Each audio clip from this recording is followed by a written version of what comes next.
بسم الله الرحمن الرحيم.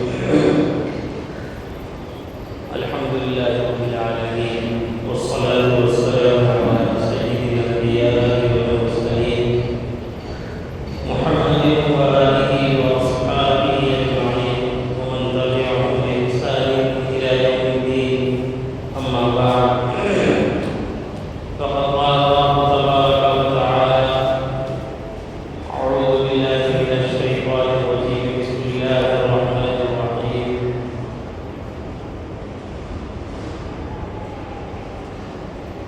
إن الذين آمنوا وعملوا الصالحات كانت لهم جنات الفردوس نزلا خالدين فيها لا يبغون عنها حولا.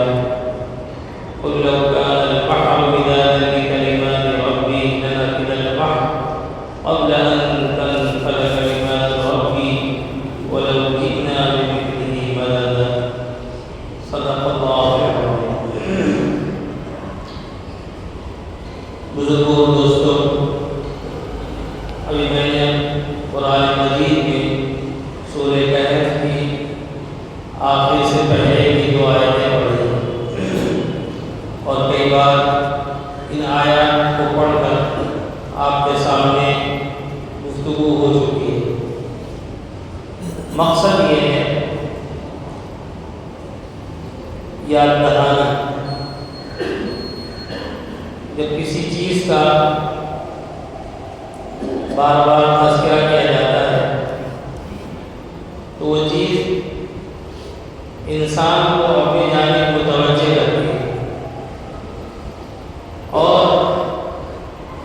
انسان اس کی جانب راغب ہو جاتا ہے۔ اسی کا نتیجہ ہے ہم دیکھتے ہیں کہ چیزوں کا اشتہار کیا جاتا ہے، اشتہارات کے بورڈ لگائے جاتے ہیں تاکہ لوگ پڑھیں دیکھیں، اور آج کل ریلیں بنائی جاتی ہیں تاکہ لوگ سنیں اور دیکھیں دونوں ساتھ میں۔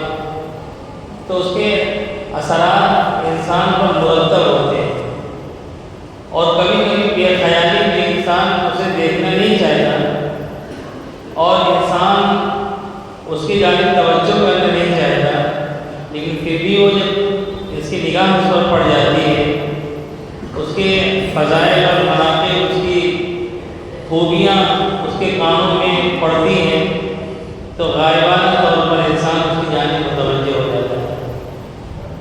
اس کا نتیجہ ہے اللہ رب العزت نے قرآن پاک کے اندر جا بجا یہ انسان جس مقصد کے لیے اس دنیا کے اندر بھیجا گیا ہے ان مقاصد کی یاد دہانی اللہ نے بار بار جگہ جگہ کرائی۔ یہ انسان کبھی غفلت کا شکار نہ ہونے پائے، بلکہ اس کے اس دنیا میں آنے کا جو مقصد ہے وہ مقصد اس کے سامنے رہے۔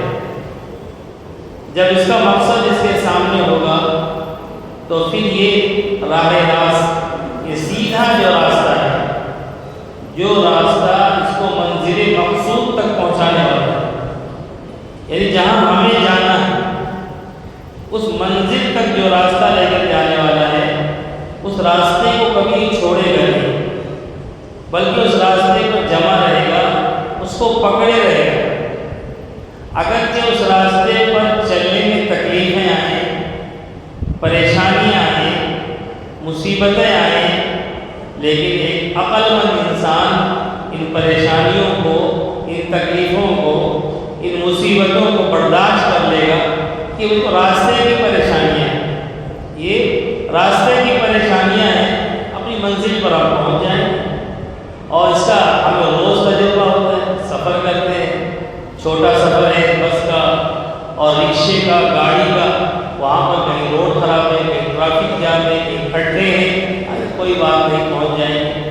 ٹرینوں کا سفر ہے، لوگ لٹک کے چلے جاتے ہیں، بیٹھ کے چلے جاتے ہیں، کھڑے کھڑے چلے جاتے ہیں، 24 گھنٹے 36 گھنٹے کا سفر کر لیتے ہیں، اس لیے منزل پر پہنچ جائیں گے تو پریشانیاں ختم ہو جائیں گی۔ اللہ رب العزت ہمیں اور آپ کو ہماری منزل بتا رہے ہیں کہ تمہاری منزل کیا ہے، تمہیں جانا کہاں ہے، اور اس اس منزل میں کیا راحتیں ہیں، اللہ کے کیا کیا انعام ہیں، اللہ کی کیا کیا نعمتیں ہیں، انہیں تم بھلا بیٹھے ہو۔ ان الذین آمنوا وعملوا الصالحات، اللہ فرمائے ہیں جن لوگوں نے میری باتوں کو مان لیا، میری نبی کے خبر پر یقین کر لیا، اور ان باتوں کو مان کر اور ان باتوں کو یقین کر کے اس پر عمل کر لیا۔ دو باتیں ہیں، ماننا اور اس پر عمل کرنا۔ اگر مان لیا عمل نہیں کیا یہ ماننا اسے فائدہ نہیں پہنچائے۔ تو اللہ نے فرمایا بے شک جو لوگ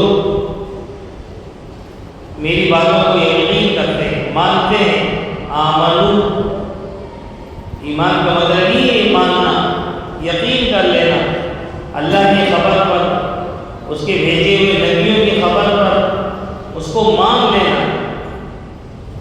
وعملوا الصالحات، اور اس پر عمل کیا،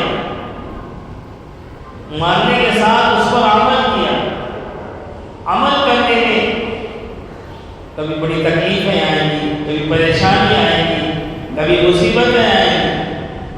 اللہ کے رسول صلی اللہ علیہ وسلم نے اس کے بارے میں تو حدیث میں فرمایا، اور اس حدیث میں آپ کو پڑھ کر اس سے پہلے سنا چکا ہوں کہ آپ نے فرمایا ایک وقت آئے گا اس دنیا میں، صحابہ سے فرمایا کیونکہ صحابہ تو آپ کے عمل پر اور آپ کے طریقے پر اپنی جانیں نچھاور کر دیتے، سب کچھ چھوڑ دیتے تھے، اللہ کے رسول کا طریقہ ہمیں مل جائے، اللہ کے رسول کی منشا اور مرضی ہمیں حاصل ہو جائے، اور آپ سے ایسی ٹوٹ کر محبت کرتے تھے ہم آپ سوچ بھی نہیں سکتے۔ اللہ کے رسول صلی اللہ علیہ وسلم جب کبھی وضو فرماتے تو صحابہ آپ کے وضو کے پانی کو زمین پر گرنے نہیں دیتے، ہاتھ میں لے لیتے، اور اس استعمال کیے ہوئے پانی کو اپنے چہروں پر، اپنے بدن پر مل لیا کرتے۔ یہ محبت۔ آپ کبھی تھوکتے تو تھوک کو زمین پر نہیں لے دیتے، اپنے ہاتھوں میں لیتے کہ کس کو نصیب ہے آپ کا تھوک، کس کو نصیب ہے آپ کے بدن سے ٹچ کیا ہوا پانی، مس کیا ہوا پانی۔ تو صحابہ تو یہ تھے، آپ کا کوئی عمل، آپ کا کوئی طریقہ کوئی نہیں کرتے ہماری کی طرح کہ اس میں نکالے کھوج کرے اس کا فائدے کیا ہے، اسی جو ہے اس کے اندر کیا کیا چیزیں چھپی ہوئی ہیں، میڈیکلی ہمیں اس سے کیا فائدہ ہوگا، سائنسی طور پر ہمیں اس سے کیا فائدہ ہوگا۔ بس وہ کہتے کہ نبی نے کیا ہے بس ہمارے لیے یہ کافی ہے۔ یعنی آپ کی اتباع کیسے کیا کرتے تھے آپ اس سے اندازہ لگائیں۔ ایک صحابی ہیں حضرت عبداللہ ابن عمر رضی اللہ تعالیٰ، یہ حضرت عمر کے لڑکے ہیں، اور حضرت عمر کیسے آپ جانتے ہیں، کیسے جلیل القدر صحابی، کیسے اللہ کے رسول صلی اللہ علیہ وسلم پر جان نچھاور کرنے والے، اور پھر ان کی شجاعت، ان کی بہادری دین کے لیے، ان کی جو ہے غیرت، ان کی حمیت مثال ہے، وہ ان کے ساتھ جاتے۔ وہ جب مکے سے مدینے سے مکے سفر کر رہے تھے، جا رہے تھے، ایک مقام پر پہنچے، انہوں نے اپنی سواری روکی اور سواری سے اترے اور کچھ دور چل کر ایک درخت کے قریب پہنچے اور وہاں پر بیٹھ گئے۔ جیسے انسان اپنی ضرورت پوری کرنے کے لیے بیٹھتا ہے، اور پھر اٹھ کر چلے آئے اور سواری پر بیٹھ گئے۔ جو ان کے ساتھ میں تھے ان کے غلام غالباً، انہوں نے کہا آپ رکے اور گئے اور بیٹھے اور چلے آئے، اور آپ کو کوئی حاجت نہیں تھی، ایسا کیوں کیا؟ قربان جائیے ان کی بات پر۔ کہا کہ جب میں نے سفر کیا تھا اللہ کے رسول کے ساتھ میں، آپ نے اسی مقام پر آ کر اپنی ضرورت پوری کی، اپنی حاجت پوری کی تھی۔ تو صحابہ تو اس کو بھی چھوڑنے کو تیار نہیں، اس لیے اللہ کے رسول نے ان صحابہ کے سامنے یہ بات رکھی، ایک وقت آئے گا کہ دین پر چلنا اور دین پر عمل کرنا ایسے ہی ہوگا جیسے کوئی شخص اپنے ہاتھ میں آگ کا انگارہ لے لے، جلتا ہوا شعلہ ہاتھ میں لے لے، کوئی لے سکتا ہے؟ اور لے کر کتنے قدم چل سکتا ہے؟ لے اور پھینک سکتا ہے آدمی، اور وہ بھی برداشت نہیں کر سکتا۔ فرمایا ایک وقت آئے گا کہ دین پر چلنا ایسے ہی ہوگا جیسے انسان آگ کے انگاروں پہ چلتا ہے، آگ کے انگاروں کو اپنے ہاتھ میں لیے ہوئے ہیں۔ اور آج ہم اس کے نظارے دیکھ رہے ہیں کہ انسان کو دین چھوڑنا سب سے آسان کا، سب سے سودا سستا اس کے یہاں اگر کوئی چیز کا ہے، اور سب سے بے قیمت چیز اگر اس کے پاس کوئی چیز ہے تو بیچارہ دین ہے، جب چاہا چھوڑ دیا اور جب چاہا اسے اختیار کر لیا۔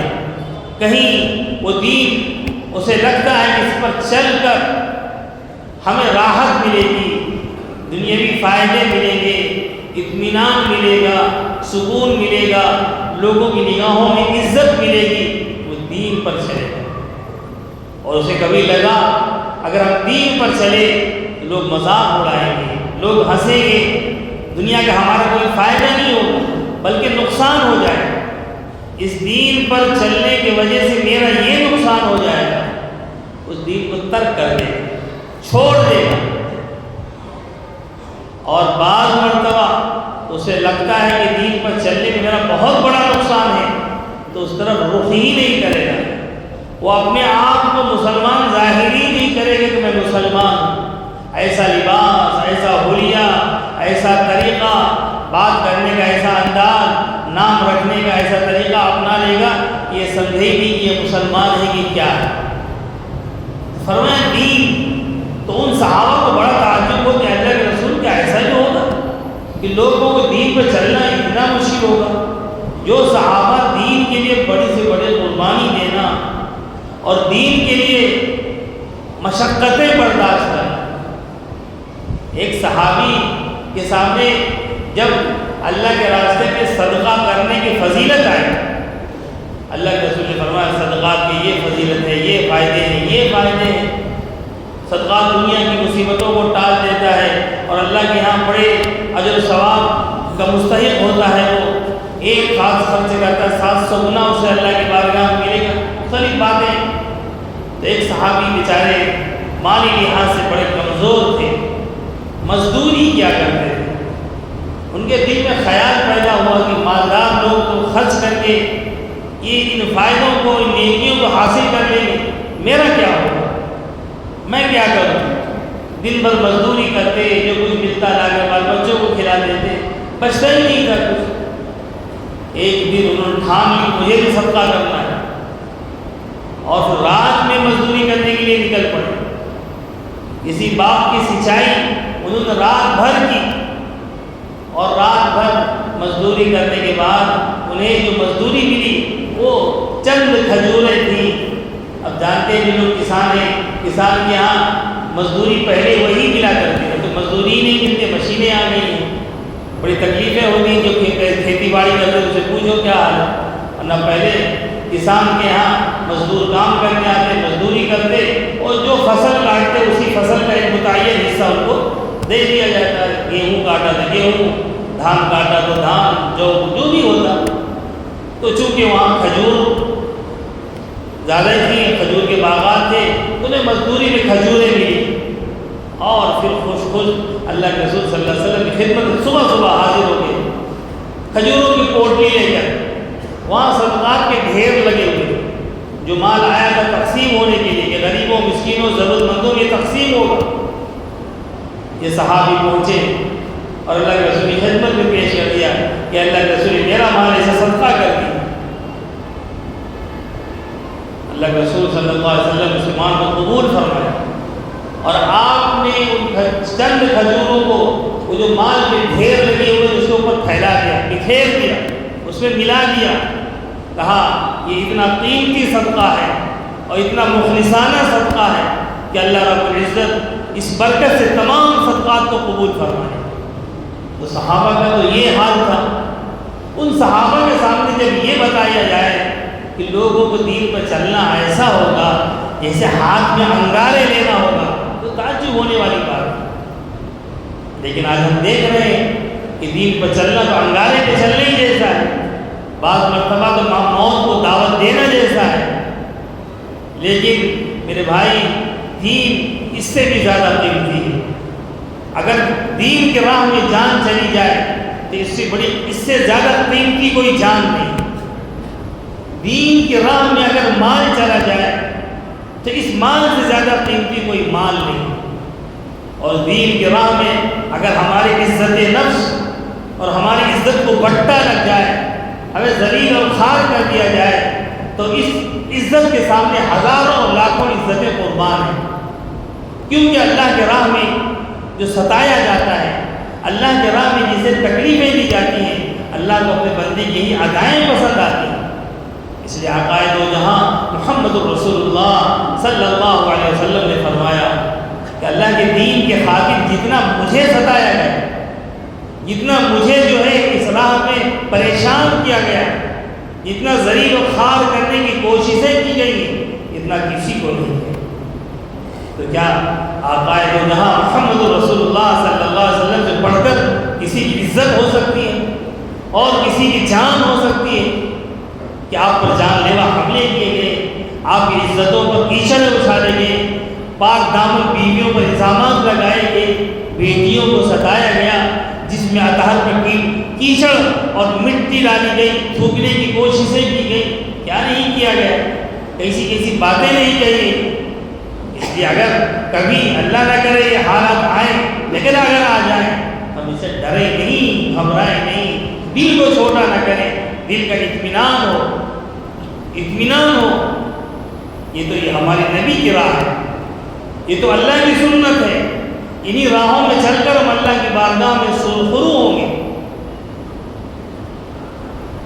سنگریزوں کی چبھن کا ہمیں احساس کہاں، ہم تو منزل کے میناروں پہ نظر رکھتے ہیں۔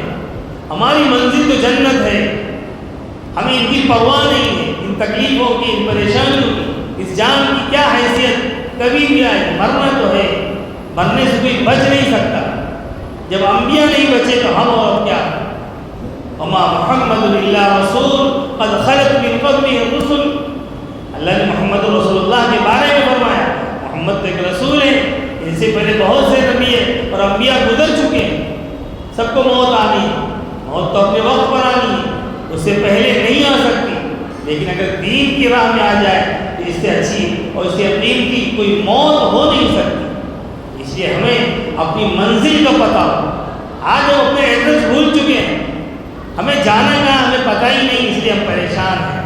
اللہ اسی کو یاد دلاتے ہیں، ان الذین آمنوا وعملوا الصالحات، لوگوں جو ایمان لائے، یعنی جنہوں نے اللہ کی مانی اور اللہ کے نبی کی مانی اور اچھے کام کیے، نیک کام کیے، یعنی ایمان کی جن تقاضے ہیں ان تقاضوں کو پورا کیا، نمازیں ادا کی، زکوٰۃ دیا، حج ادا کیا، روزے رکھے، اور اللہ نے جو ان کے اوپر ذمہ داریاں ڈالی ان ذمہ داریوں کو پورا کیا، تو فرمایا کانت لہم جنات الفردوس نزلا، ان کا اعزاز اور ان کا مقام جنت الفردوس ہوگی، اعلیٰ ترین جنت کی جو ہوگی وہ ان کا ٹھکانہ ہوگا۔ آج ہمیں جنت کی طلب ہی نہیں، جنت تو زبان پہ آ جاتا ہے بس، باقی ہم چاہتے ہیں کہ ہماری دنیا ہی جنت بن جائے، جو مانگنا ہے دنیا کے لیے مانگنا ہے، جو مانگنا ہے دنیا کی، آخرت ہمارے دل و دماغ میں کہیں بستی نہیں، صرف رسمی طور پر، چونکہ ہمارے قرآن میں، ہمارے احادیث میں، ہمارے دینی ذخائر میں آخرت کا تذکرہ ہے اور آخرت کی باتیں ہیں، لہذا ہماری زبان پر آخرت آ جاتی ہے، لیکن کبھی اپنے سینے پر ہاتھ رکھیں، کسی دوسرے کے بارے میں نہیں، فلاں کے بارے میں پوچھیں، فلاں صاحب کے، اور فلاں حاجی صاحب، فلاں نمازی صاحب اور فلاں شیخ صاحب، نہیں، اپنے بارے میں سوچیں، ہمیں اپنی آخرت کی کتنی فکر ہے، ہم کتنے فکر مند ہیں کہ ہماری آخرت کیسی ہوگی، ہم کتنے فکر مند ہیں کہ ہماری قبر کیسی ہوگی، ہم قبر میں جب جائیں گے تو ہمارا کیا حال ہوگا، اور قبر کے جو حالات ہیں ان حالات کا ہم سامنا کیسے کریں گے، اور اس مقام پہ رہنے کی ہم نے کیا تیاری کی ہے، اس کے لیے ہم نے کیا سرمایہ اکٹھا کیا ہے، ہم نے اس کے لیے کیا ذخیرہ کیا ہے، فکریں اگر دامن گیر ہو جائیں انسان کو تو ایک لمحے اسے چین نصیب نہ ہو، ایک لمحے کے لیے اسے سکون نصیب نہ ہو، اس لیے کہ قبر جو پہلی منزل ہے انتہائی خطرناک منزل ہے۔ اگر اس منزل پر انسان ثابت قدم رہا اور یہ منزل اچھی طرح سے پار ہو گئی تو انشاءاللہ تمام منزلیں آسان ہو جائیں، لیکن اگر پہلا ہی قدم اور پہلی ہی سیڑھی اور پہلے ہی مقام پر انسان کو ٹھوکر لگ گئی اور وہیں پر وہ پھنس گیا تو آگے پھنستا ہی چلا جائے۔ اس لیے فکر ہے میرے بھائی اس منزل پر جانے کی، اس منزل کی تیاری کی اور وہاں پر سرخروئی کی، وہاں کی راحت کی، وہاں کی آرام کی اگر فکریں ہم کر لیں تو انشاءاللہ یہ ہماری پوری زندگی کے نقشے کو درست کر دے گی۔ اگر انسان کو آخرت کی فکر آ گئی، آخرت اس کے نگاہوں کے سامنے آ گئی تو پھر انسان کا رخ صحیح ہو جائے۔ آج ہمارا رخ صحیح نہیں، آج ہماری سمت بدلی ہوئی ہے، جبکہ مومن کے لیے ہر نماز میں اسے کہا جاتا ہے قبلہ رخ ہو۔ قبلہ اگر تمہاری نماز میں درست نہیں، تمہاری نماز درست نہیں۔ اس لیے مومن کی پوری زندگی کا رخ آخرت ہے۔ اگر آخرت سامنے نہیں ہے تو پھر گاڑی غلط پٹریوں پہ چل پڑے گی، غلط رخ پر چلی جائے گی اور بعض مرتبہ اتنی دور چلی جائے گی تو پلٹنا انسان کے لیے دشوار اور مشکل ہو۔ اس لیے ہم اپنی منزل کو اور اپنی نگاہوں کو، اپنے منزل مقصود کو ہم سامنے رکھیں اور ہماری منزل جنت ہے۔ اللہ ہمارے قبر کو بھی جنت بنائے۔ اللہ کے رسول صلی اللہ علیہ وسلم نے دعائیں فرمائی ہیں کہ اللہ میرے قبر کو جنت کے باغوں میں سے ایک باغ بنا دے۔ یہ قبر جنت کے باغوں کا ایک باغ ہے یا جہنم کے کھڑوں میں سے گڑھا ہے؟ ہمارے اختیار میں ہم چاہے تو جنت کا باغ بنا دیں اور چاہے تو جہنم کا گڑھا بنا دیں، یہ اختیار اللہ نے ہمیں دیا ہے۔ وَهَدَيْنَاهُ النَّجْدَيْنِ، دونوں راستے تمہیں بتلا دیے، یہ جنت میں لے جانے والا ہے، جہنم میں لے جانے والا، اختیار ہمیں کرنا ہے۔ اس لیے میرے بھائی سیدھی سادھی باتیں ہیں، ہم اس کو دیکھیں، سمجھیں، اپنی زندگی میں برتیں اور اس کو اختیار کریں، پھر انشاءاللہ زندگی کا رخ بدل جائے گا، انسان کی سوچ بدل جائے گی، اسے کوئی لمبی چوڑی تقریر کرنے کی اور بہت زیادہ گائیڈ لائن دینے کی ضرورت نہیں ہوگی۔ وہ کوئی عمل کرے وہ سوچے میں کس لیے کر رہا ہوں، اس عمل سے ہماری آخرت کا کیا فائدہ ہے۔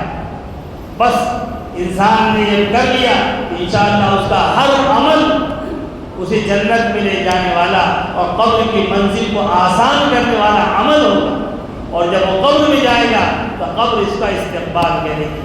ہائے کتنا عمدہ انسان اور کتنا خوبصورت انسان، کیسے اخلاق والا انسان ہمارے پاس آیا ہے، ہماری پیٹھ پر جتنے چلتے تھے اس میں سب سے باعزت تو ہی تھا، استقبال کرے گی۔